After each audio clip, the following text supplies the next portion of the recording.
Hello, and welcome back to Whispers of Time, where remarkable lives unfold beyond fame and headlines. Today, we journey into the earliest chapters of a story shaped by talent, rebellion, and vulnerability. This is the beginning of Robert Downey Jr.'s life, before redemption, before global stardom, when destiny was still uncertain and every choice echoed loudly into the future. Robert John Downey Jr. was born on April 4th, 1965, in Manhattan, New York City, into a family where creativity ruled everything. His father, Robert Downey Sr., was a daring underground filmmaker who rejected traditional Hollywood storytelling. His mother, Elsie Ann Ford, was an actress with emotional depth and quiet strength. Their home was not structured or predictable. It was expressive, loud, and constantly changing. From a very young age, Robert was surrounded by cameras, scripts, and unconventional people. Film sets felt more familiar than classrooms. Conversations about art replaced bedtime stories. Creativity was not encouraged. It was unavoidable. At just 5 years old, Robert appeared in his first film, Pound, 1970, directed by his father.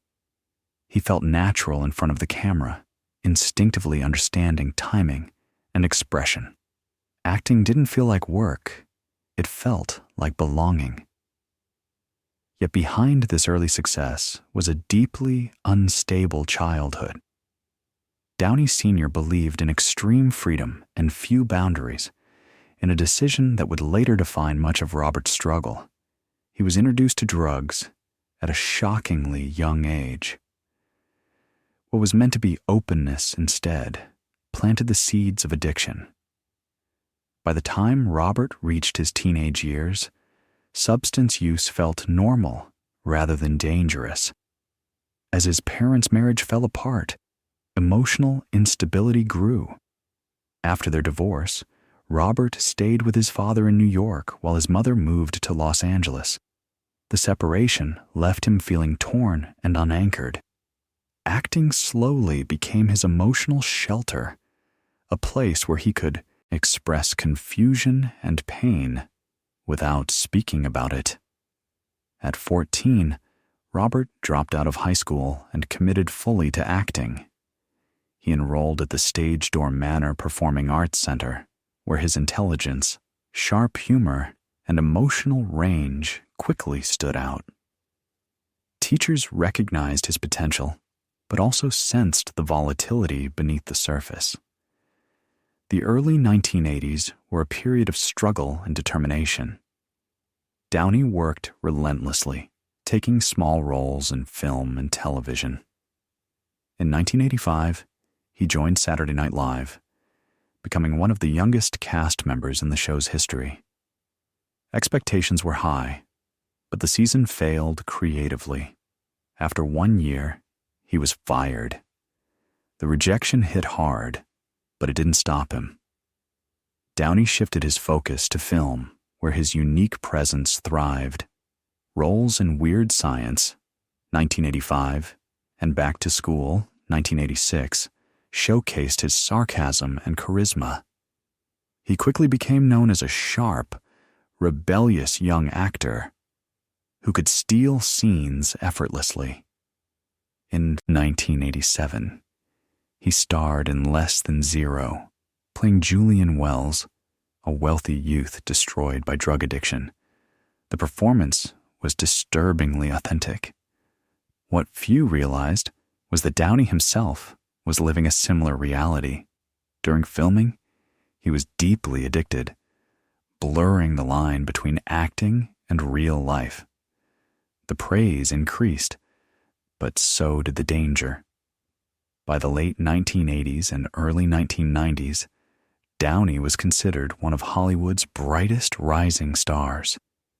Films like True Believer, 1989, and Air America, 1990, proved his range. But it was Chaplin, 1992, that truly changed everything. Downey immersed himself completely in the role of Charlie Chaplin. He studied Chaplin's movements, perfected physical comedy, and even learned to play the violin left-handed. His dedication stunned critics and audiences alike. At just 27, he earned an Academy Award nomination for Best Actor. He had achieved what many actors only dream of. Yet behind the success, addiction continued to tighten its grip. Drugs became a daily necessity. Cocaine, heroin, alcohol, each feeding a cycle of intensity and collapse. Fame could not protect him from himself. By the mid-1990s, his personal struggles became public. Downey was arrested multiple times for drug-related offenses. Each incident damaged his reputation. Studios grew hesitant. Insurance companies labeled him unreliable. One incident shocked the world. Downey wandered into a stranger's home while intoxicated and fell asleep in a child's bedroom. The story symbolized how far he had fallen, from Oscar-nominated actor to public cautionary tale. In 1999, after repeatedly violating probation, Downey was sentenced to prison and sent to a substance abuse treatment facility. For many in Hollywood, this felt like the end. His talent was undeniable, but trust was gone. When he was released, hope briefly returned. In 2000, he joined the cast of Ally McBeal and delivered a brilliant performance, earning a Golden Globe. Audiences wanted to believe in his comeback, but addiction was not finished with him. In 2001, Downey relapsed again. He was arrested and fired from the show. This time, the industry's patience vanished completely. Doors closed. Offers disappeared. His career stood on the edge of collapse. By the early 2000s, Robert Downey Jr. was at his lowest point, financially unstable, professionally abandoned, emotionally exhausted. He later admitted that he had reached a place where survival itself felt uncertain.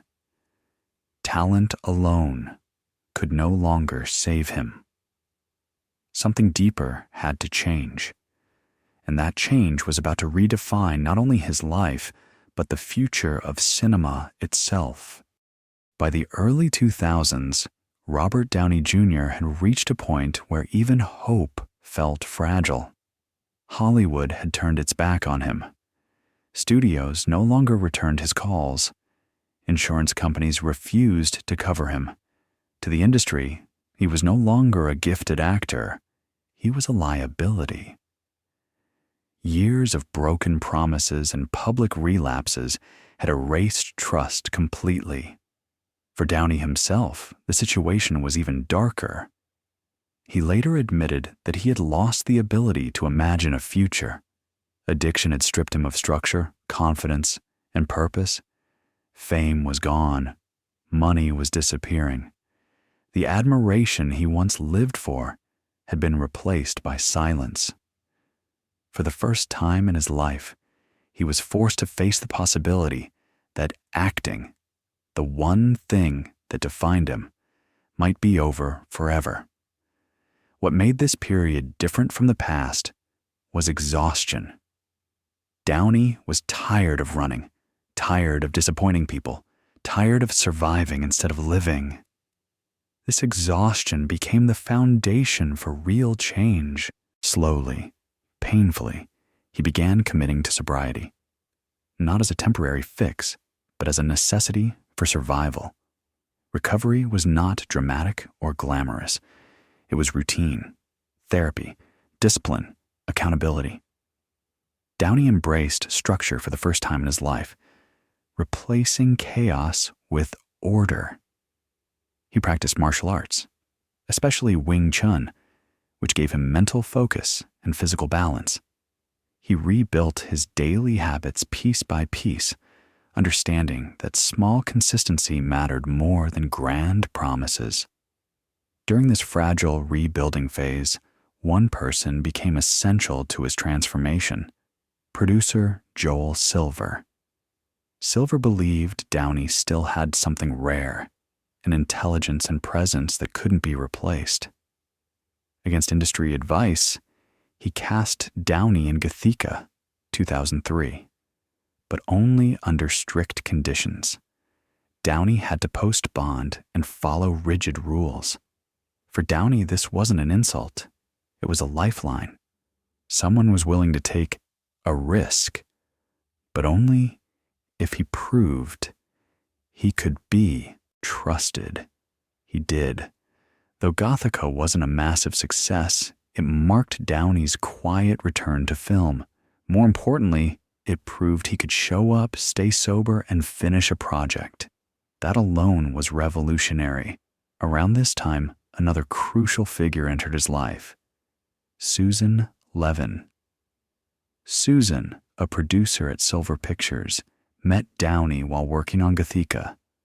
Unlike others, she wasn't impressed by his fame or intimidated by his past. She saw him clearly and demanded honesty. Their relationship grew slowly, grounded in boundaries and mutual respect. Susan became a stabilizing force, someone who believed in Downey not because of who he used to be, but because of who he was trying to become. In 2005, Downey and Susan married. Downey would later say that marrying Susan saved his life, not romantically, but practically. She represented responsibility, consistency, and accountability. With her support, sobriety stopped being a struggle and became a lifestyle. As his personal life stabilized, his career began to rebuild quietly but steadily. Downey took on smaller roles, often in independent films, focusing on craft rather than fame. He appeared in Kiss Kiss Bang Bang, 2005, directed by Shane Black. The role was sharp, self-aware, and witty, perfectly suited to Downey's natural rhythm. Critics loved it. Many noted that Downey seemed reborn on screen, relaxed, confident, and fully present. For the first time in years, his talent was no longer overshadowed by chaos. Then came Zodiac, 2007, directed by David Fincher. Downey played journalist Paul Avery, a man unraveling under obsession and pressure. The performance was controlled, layered, and mature. Gone was the reckless energy of his youth. In its place stood an actor who understood restraint. Hollywood began to whisper again. Directors took notice. Casting agents reconsidered. The question slowly shifted from, can he stay sober, to, are we ready to trust him? In 2008, everything changed. Marvel Studios was preparing a film based on a relatively niche comic book character, Iron Man. The studio needed an actor who could embody brilliance, arrogance, humor, and deep vulnerability. Someone charming, broken, and believable. To many executives, Robert Downey Jr. was still too risky, but director Jon Favreau saw something others didn't. Favreau believed Downey wasn't just right for the role. He was the role. Tony Stark, like Downey, was a genius with a troubled past, battling inner demons while hiding behind wit and confidence. Downey's life experience gave him access to emotional layers no other actor could replicate. Marvel took the risk. Downey was cast as Tony Stark. The decision was controversial. Insurance concerns resurfaced. Skepticism filled the press. But Downey treated the opportunity with reverence. He trained intensely, memorized scripts meticulously, and committed fully to the role. This wasn't just another job. It was redemption. When Iron Man was released in 2008, It exceeded all expectations. Downey's performance was electric. His humor felt effortless. His vulnerability felt real. Audiences didn't just watch Tony Stark, they believed him. The film was a massive commercial and critical success, launching the Marvel Cinematic Universe and redefining superhero cinema. Almost overnight, Robert Downey Jr. went from industry outcast to global icon. But unlike earlier success, this time he was ready. He stayed grounded, he stayed disciplined, he stayed sober. Fame returned, but it no longer controlled him. Downey understood what he had nearly lost, and he refused to lose it again. Iron Man was not just a comeback. It was proof that transformation is possible. Yet, the journey was far from over. As Downey stepped into global superstardom, new challenges emerged: expectations, pressure, and the weight of legacy. The question was no longer whether he could survive, but whether he could sustain greatness without losing himself again.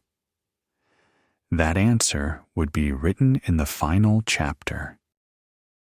The success of Iron Man did more than resurrect Robert Downey Jr.'s career. It transformed him into a cultural force.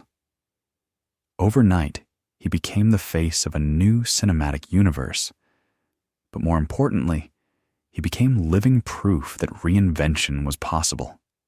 Fame returned louder than ever, yet this time, Downey approached it differently. There was no recklessness, no illusion of invincibility. He had already been to the bottom. He knew the cost. As the Marvel Cinematic Universe expanded, Downey's Tony Stark became its emotional core. With each film, Iron Man 2, The Avengers, Iron Man 3, his performance evolved. Beneath the humor and confidence, audiences saw guilt, fear, responsibility, and growth. Tony Stark was no longer just a genius billionaire. He was a man shaped by consequences. That depth came directly from Downey's own life. Unlike many actors trapped by superhero roles, Downey used the platform to elevate the character and himself.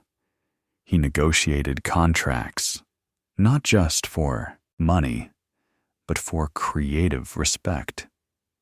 He became a leader on set, mentoring younger actors and setting a professional standard.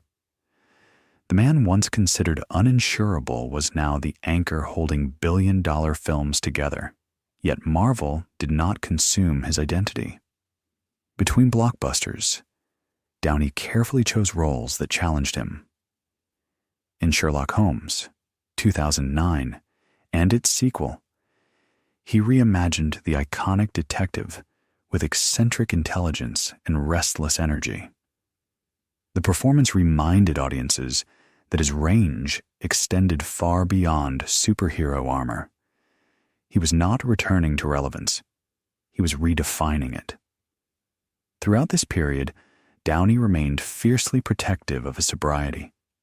He maintained strict routines, continued martial arts training, and surrounded himself with people who kept him accountable. Fame no longer fed his ego. It fueled his gratitude. He often spoke openly about addiction, not as a warning, but as a truth. Something that never fully disappears, but can be managed with honesty and discipline. His relationship with Susan Downey remained the foundation of his stability. Together, they built Team Downey, a production company focused on thoughtful, character-driven stories. This move marked another evolution. Downey was no longer just an actor. He was a creator, shaping narratives from behind the camera. As the MCU approached its climax, the weight of legacy grew heavier. In Avengers, Infinity War, 2018, audiences saw Tony Stark pushed to his limits. Fear, sacrifice, and responsibility collided. Then came Avengers, Endgame, 2019, a cultural moment that transcended cinema. Tony Stark's final act, choosing sacrifice over survival, felt deeply personal. It mirrored Downey's own journey, a man once consumed by self-destruction, choosing, finally, to save others. When Tony Stark died, the world mourned, but Downey did not. He understood the ending. He respected it. For him, the role had come full circle. Letting go was not loss. It was closure. He stepped away from Marvel without bitterness, knowing that his most iconic chapter had been written exactly as it needed to be. After Marvel, Downey faced a new challenge, existing beyond the shadow of Iron Man. He took risks again. Some worked, others didn't. But failure no longer defined him. In Doolittle, 2020, the reception was mixed, but Downey remained undeterred. He had learned that success and failure were temporary. Integrity was permanent. Then came a role that reminded the world of his raw power as an actor. In Oppenheimer, 2023, directed by Christopher Nolan, Downey played Louis Strauss, a controlled, calculating figure driven by ego and resentment. Gone was the charm. Gone was the humor. In its place stood quiet menace and emotional restraint. The performance shocked audiences who had grown accustomed to his likability. Critics hailed it as one of the finest performances of his career. In 2024, Robert Downey Jr. won the Academy Award for Best Supporting Actor. This time, the Oscar was not just recognition of talent, it was acknowledgement of survival. When Downey stood on that stage, he did not speak like a man celebrating victory. He spoke like a man honoring a journey. Every failure, every relapse, every second chance. The applause was not for a role, it was for a life reclaimed. Today, Robert Downey Jr. stands as one of Hollywood's most complex figures, not because he avoided darkness, but because he walked through it and emerged transformed. His story is not about perfection. It is about responsibility, about facing consequences, about choosing growth over comfort again and again. He is no longer defined by addiction nor by Iron Man. He is defined by resilience. And so, the whispers of time settle into silence. Robert Downey Jr.'s life reminds us that brilliance alone is never enough, and that redemption is not granted, but earned. His journey teaches us that the past does not disappear, but it does not have to decide the ending. From chaos to clarity, from collapse to legacy, his story stands as proof that even the most broken paths can lead to something extraordinary if one chooses to keep walking. This was not the story of a comeback. It was the story of becoming whole,